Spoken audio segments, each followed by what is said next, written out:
বাংলাদেশ যে জঙ্গি রাষ্ট্রের পথে অগ্রসরমান তা এখন কোনো লুকোচাপার বিষয় না।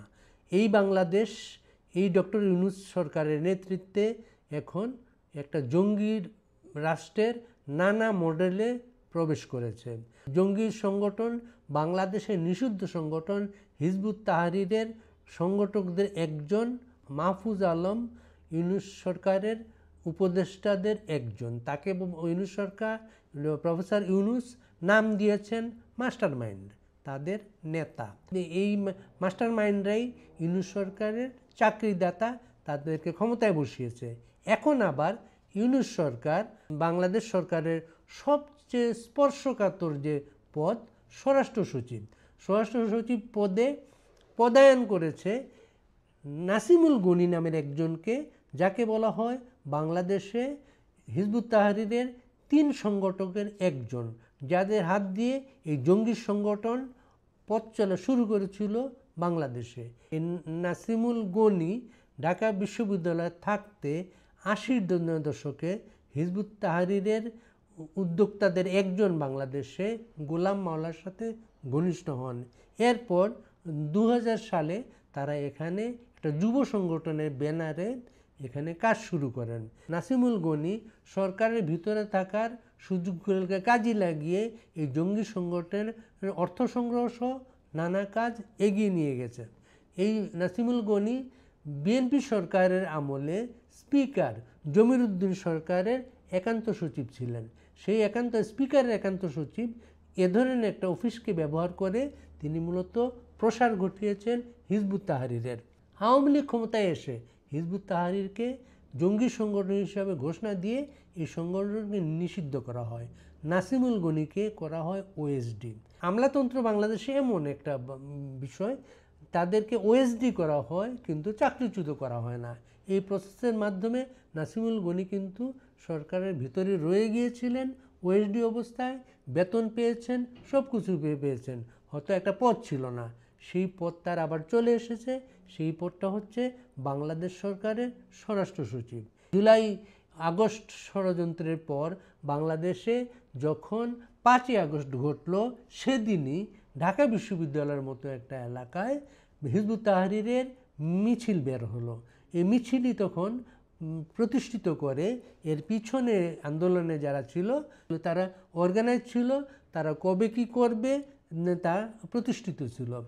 আন্দোলনের সময় বাংলাদেশের নরসিংদী জেলখানা ভেঙে জঙ্গিদের বের করে নিয়ে যাওয়া হয়। সেই জঙ্গিরা যে পালিয়ে গিয়েছিল সেই জঙ্গিরা আর ধরা পড়ে নাই। বাংলাদেশে প্রায় যতগুলো থানা আছে প্রায় সবকটি থানায় লুট হয়েছে, অস্ত্র লুট হয়েছে। সেই অস্ত্রগুলো উদ্ধার হয়নি এবং বলা হচ্ছে এই অস্ত্রগুলা সব গেছে হিজবুত তাহরীরের কাছে। এই হিজবুত তাহরীরের অস্ত্রে এই সরকারের উপদেষ্টাদের কেউ এখনও বলার চেষ্টা করছেন আগামীতে একটা গৃহযুদ্ধ হবে দেশে, সেই গৃহযুদ্ধে তারা প্রয়োজনে জীবন দেবেন কিন্তু তারা আত্মসমর্পণ করবেন না। বিপ্লব অথবা অস্ত্র এ ধরনের কথাও তারা বলছেন। কারণটা সেখানে তাদের পিছনে একটা সংগঠন গড়া আছে, সেটা হিজবুত তাহরীর। সেই হিজবুত তাহরীর বাংলাদেশে খেলাফত তৈরি করতে চায়। তারা গণতান্ত্রিক কোনো রীতিনীতি মানে না, তারা বাংলাদেশের মুক্তিযুদ্ধকে ওন করে না। এমন একটা গোষ্ঠীর সংগঠকদের একজন বাংলাদেশ সরকারের সচিব, স্বরাষ্ট্র সচিবালয়ের সাম্প্রতিক যে আগুন, সেই আগুনের তদন্ত কমিটির প্রধান তিনি। এখন সে আগুনের তদন্ত তিনি করবেন। যে আগুন নিয়ে বলা হচ্ছে এটা একটা সাজানো আগুন, এটা সরকারি দলের ভেতরে থাকা শিশু উপদেষ্টা, বাচ্চা উপদেষ্টা, তারা আগুন লাগিয়েছে সচিবালয়ের আন্দোলনকে স্তিমিত করার জন্য। সে আন্দোলন স্তিমিত করতে গিয়ে, সে আগুন দিতে গিয়ে আগুন ছড়িয়ে পড়েছে এখন সারা দেশে, আগুন ছড়িয়ে পড়েছে বাংলাদেশের মিডিয়ায়। কারণ বাংলাদেশের সব সাংবাদিকের সচিবালয়ে প্রবেশে এগ্রিশন কার্ড বাতিল করা হয়েছে। তারা সচিবালয়ে যেতে পারবেন না, আগুনের তদন্ত করতে পারবেন না, রিপোর্ট করতে পারবেন না।